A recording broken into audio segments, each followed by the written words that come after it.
All right, folks, today Strava is rolling out direct messaging within the app where you'll be able to chat with other athletes with both individual chats as well as group chats, basically extending the social aspect of Strava quite a bit.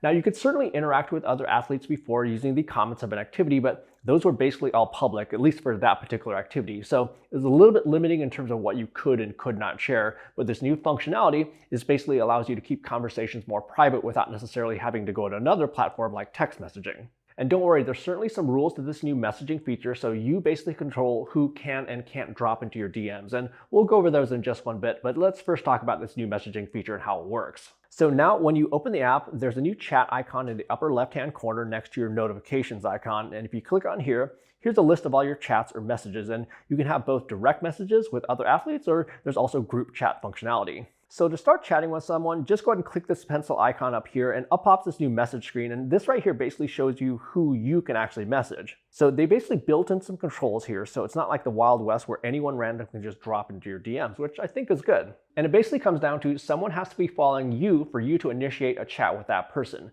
Conversely, in terms of the messages that you receive, you have to be following that person for that person to initiate a chat with you. Now, you can actually change the setting to be even more private if you'd like, where you can limit messaging to just mutual follow. So unless you're mutually following each other, only then can they message you. And there's also an option to basically just turn messaging completely off if you don't want to receive any messages at all. And in terms of the actual messaging functionality, you can basically write out anything that you want, including emojis, and you can also send GIFs.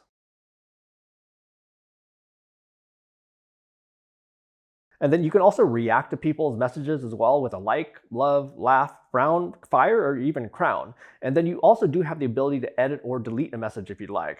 And this also works for group chats as well. So when you go to compose a new message, you can select multiple athletes and then you can have a group conversation. Now, I think probably the most powerful use of this feature is that you can actually share routes through these chats. And I think this is going to be super helpful to quickly share routes with others versus having to do the share function within a route and then copy that to a text and then send it that way. Like for group rides, this can be super helpful. Just drop a route in the chat so everyone can see the route and then save it to the library. So this new messaging functionality is going to be available within the Strava app on your smartphone, and I don't necessarily have any word if it's planned for the desktop web version, but it is available for all athletes. So you don't necessarily have to be a Strava subscriber to use this messaging feature, but they may have some additional premium features for Strava subscribers in the future. Anyhow, that's the new Strava messaging feature, and I definitely want to hear your thoughts on this, so definitely leave your thoughts down in the comment section down below. And if you found the information in this video useful, do me a favor and quickly hit that like button, and also subscribe to the channel for plenty more sports tech videos that are coming soon.